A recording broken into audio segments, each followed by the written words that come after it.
Olá, bem-vindo, bem-vinda ao meu canal. Eu sou a Suzana Leão e esse é o canal Suzana Leão Espírita Progressista. Hoje eu quero gravar um vídeo aqui, diferente, sem microfone, sem luz, completamente despreocupada de qualquer efeito técnico. Tem reflexo nos meus óculos, enfim, é um vídeo para os fortes. Vamos falar sobre o filme Os Outros e o que um espírito sente quando desencarna.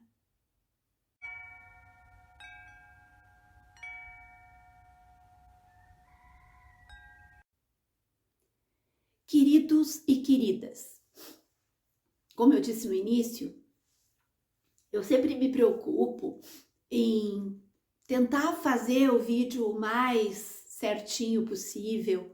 Aí eu tento horário bom para iluminação, eu tento colocar o microfone, mas sempre tem gente reclamando. Então agora eu vou gravar um vídeo raiz, assim, do tempo que eu comecei, sem microfone, sem iluminação, sem nada. E vamos ver no que dá.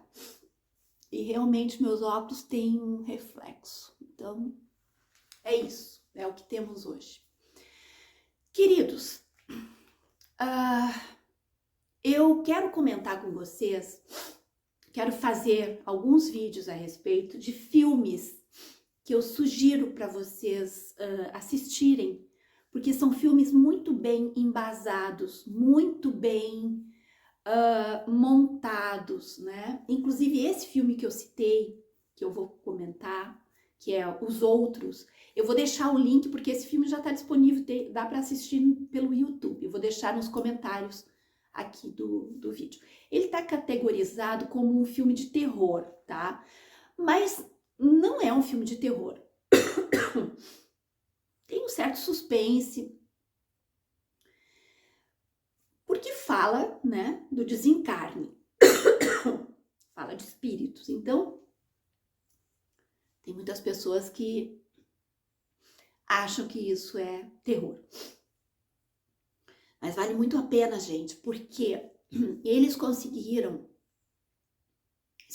fazer esse filme com uma dose de realismo, mas não aquele realismo escatológico, tá? Um realismo dentro dos conceitos que nós espíritas estudamos. Eu não vou dar spoiler aqui do filme, tá? Mas eu quero contar para vocês um fato que aconteceu comigo. Minha mãe morou comigo 15 anos. Minha mãe. Ela tinha problemas de saúde e tal. A gente tratava, naquela época não existia o SUS ainda. Não existia, era o INS, era o NPS ainda. E não existia SAMU, então eu tinha que pagar um plano para uma ambulância, porque ela tinha um problema cardíaco e tal, né? E dito e feito, aconteceu um dia que nós tivemos que chamar uma ambulância e os socorristas não conseguiram trazer ela de volta. Ela teve uma parada cardíaca e ela morreu em casa. Então foi tipo assim, ela morreu 9 da manhã, 5 da tarde a gente já tinha feito o enterro. Foi uma coisa assustador a maneira como tudo aconteceu. Porque era verão e a indicação que eles nos deram foi essa e foi assim que aconteceu. Mas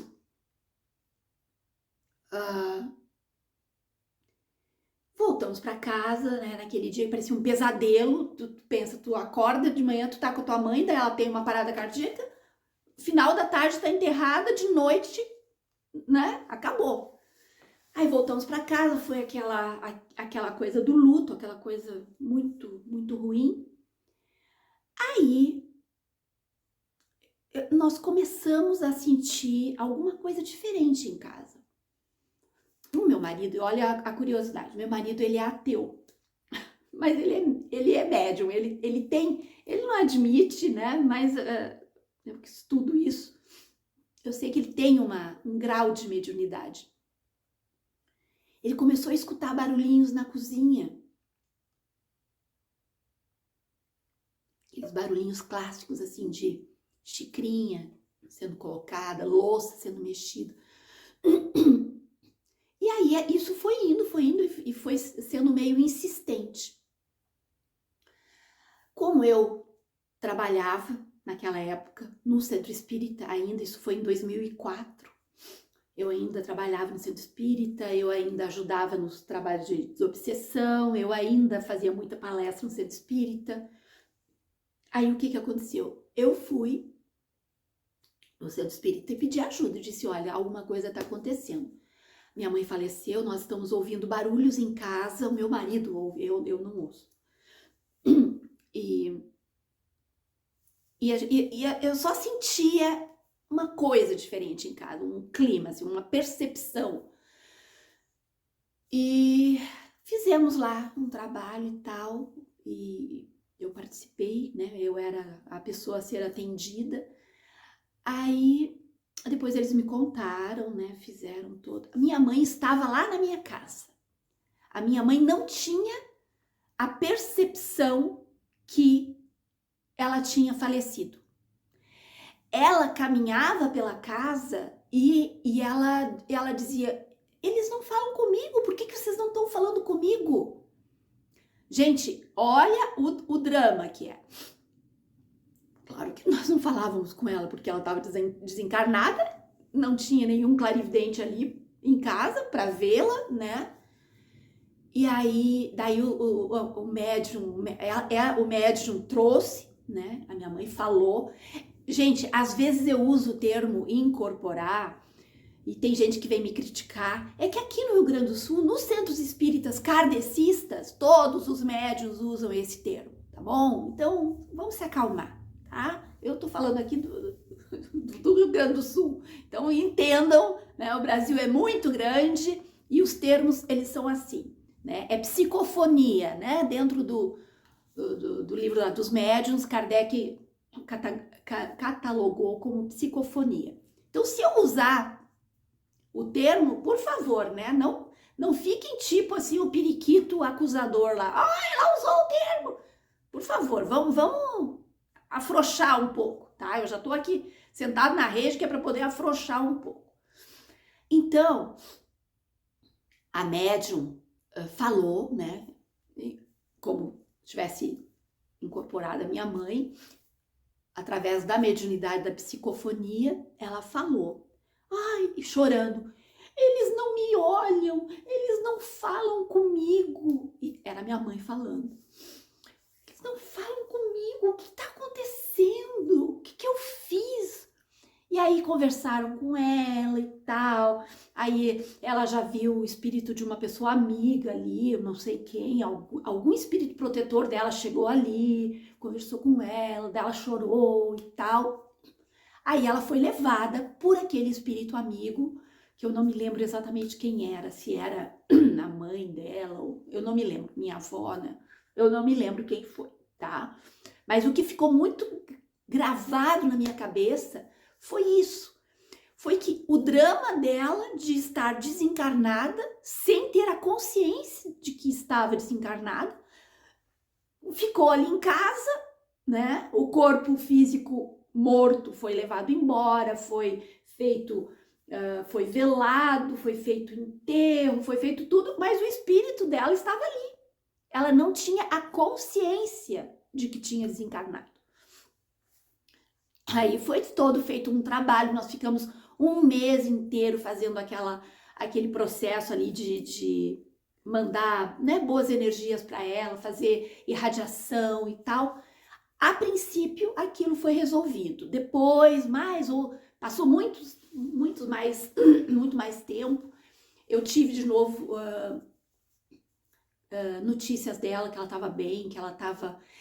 Um fato curioso é que ela era muito resistente para ir nas minhas palestras. A minha mãe tinha um problema assim de aceitação comigo. Era uma coisa meio curiosa. Mas enfim, né? Eu que tive que ficar com ela, cuidar dela e tudo mais.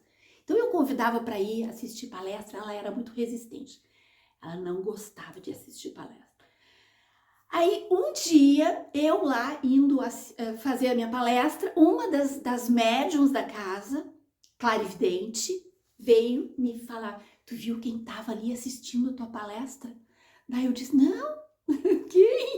Eu achando que ela tava falando de encarnados ali, né? Falei: não, quem é que é? Ela disse: a tua mãe.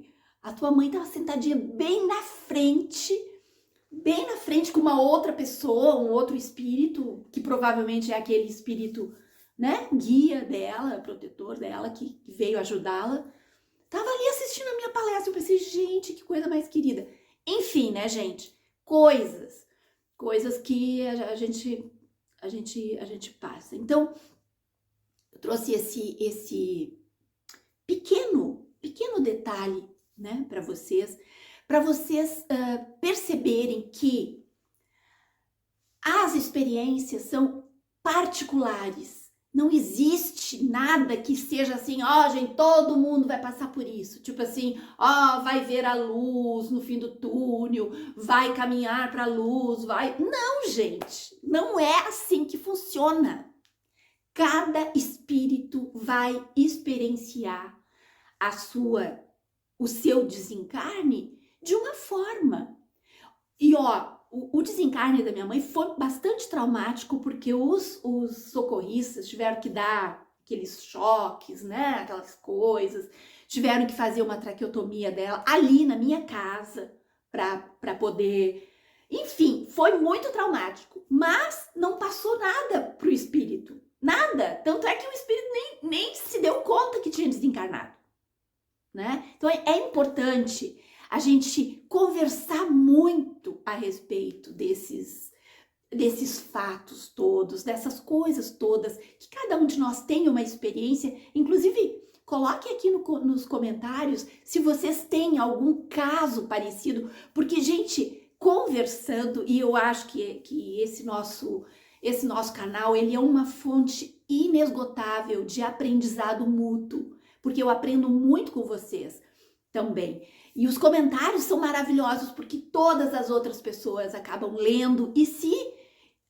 enxergando ali, né? Puxa vida, aconteceu isso comigo também. Então deixem aqui nos comentários quem tem algum tipo de experiência, que passou por alguma experiência dessa forma. Então, a questão da minha mãe foi uma coisa assim, que eu me vi naquele... Depois eu assisti mais tarde, eu assisti o filme, os outros, pensei: gente do céu, isso aconteceu comigo. Sabe? Por isso que eu digo para vocês que esse filme foi muito bem elaborado, muito bem. Claro, é um filme escurinho, assim, é um filme, como eu disse, tá catalogado como filme de suspense, terror, sei lá, mas não é. Eu não ia estar indicando aqui para vocês se fosse filme de terror, tá? Não é. É um filme que fala sobre este assunto. Daí, claro, né, existe toda uma questão para chamar também a atenção das pessoas. Fala de espírito, pronto, já vai ser catalogado como filme de horror ou de suspense. Então, só para a gente concluir esse nosso bate-papo, não caiam na falsa certeza, tá? Que muitos livros e muitos romances espíritas tentam pregar pra gente, né? Que todas os desencarnes de todos os espíritos passam por estes estágios, passam por esse processo todo. Não caiam nisso, gente. Não é assim que funciona. Não é assim que funciona. Cada espírito vai ter a sua experiência, inclusive na espiritualidade, cada um também vai ter a sua experiência, né? Não existe aquela tipo assim, ande não sei quantos, dobre à direita, vire à esquerda e você vai chegar na colônia tal. Isso não existe, gente. Isso não existe. As nossas experiências todas, elas são plasmadas pela nossa própria mente, né? Desencarnados é o nosso espírito que vai plasmar. Então, Cada experiência desencarnatória, cada experiência na erraticidade, cada experiência na espiritualidade, ela é única. Ela é única.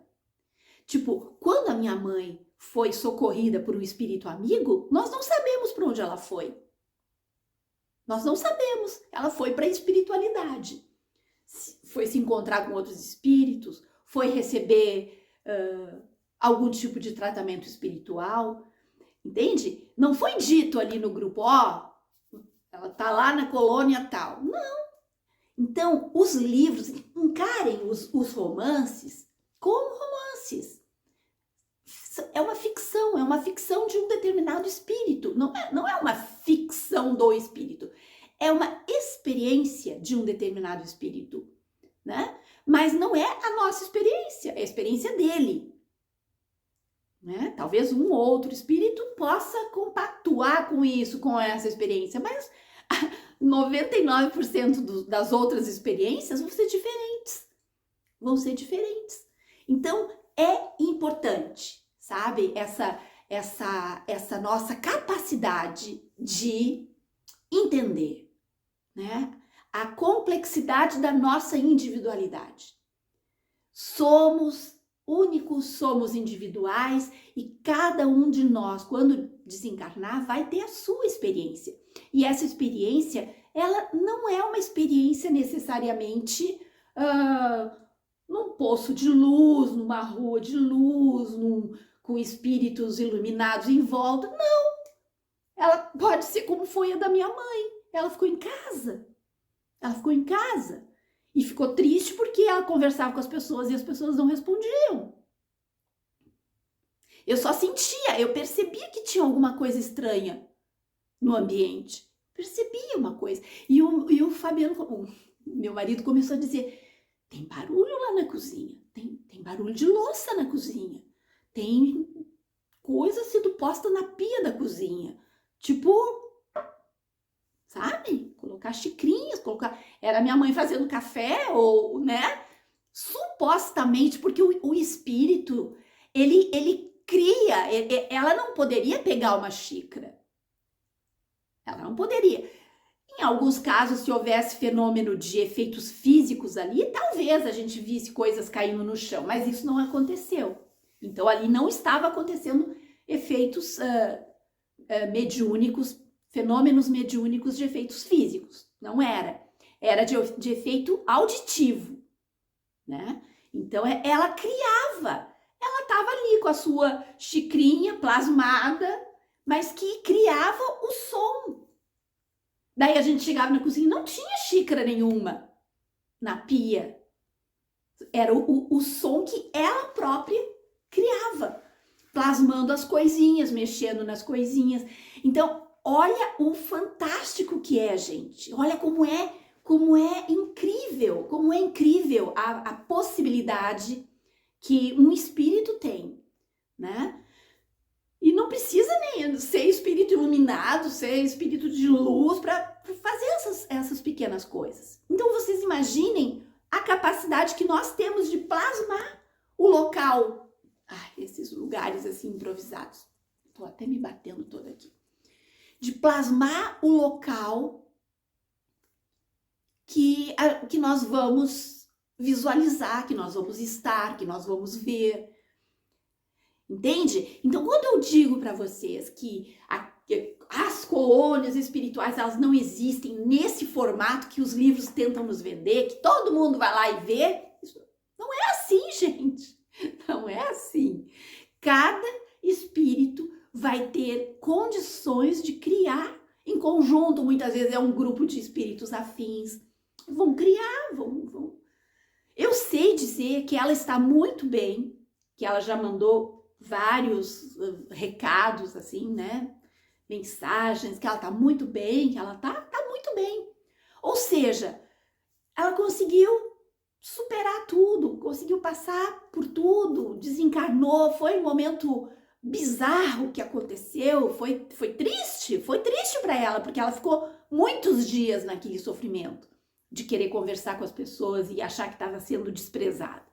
Achar que as pessoas estavam fazendo greve de silêncio com ela, né? E Então, eu trouxe essa história pessoal para vocês, para ilustrar a questão do filme, os outros. Eu não vou contar aqui o filme, tá? Não vou contar. Mas eu espero que vocês assistam, porque é uma forma da gente ganhar repertório a respeito das coisas, né? O filme conseguiu ser muito feliz no argumento, muito feliz. Então eu vou tentar trazer aqui, nessas nossas conversas mais informais, dicas de filmes, de pequenas histórias que possam ilustrar de uma forma mais leve, né? Para que todos nós possamos entender. E, mais uma vez, convido para que vocês deixem aqui nos comentários se vocês têm alguma história mais ou menos assim para contar. Acho que é muito, muito interessante. E, mais uma vez, eu agradeço a companhia de todos e todas. Vamos continuar juntos, vamos continuar firmes, né? Porque os tempos pedem essa união e essa força. Comentem, compartilhem se puder. Vamos fortalecer esse canal, essa pequena comunidade que para mim se tornou um oásis nesse mundo árido que nós estamos vivendo, inclusive no campo do espiritismo, né? Que a gente tem visto tanta coisa horrível, né? Sendo feita por médiuns e pessoas ligadas ao movimento de espíritas conservadores, pessoas famosas, dizendo cada coisa horrível, né? Então a gente precisa valorizar esses espaços de encontro. Um grande beijo, a gente se encontra por aí.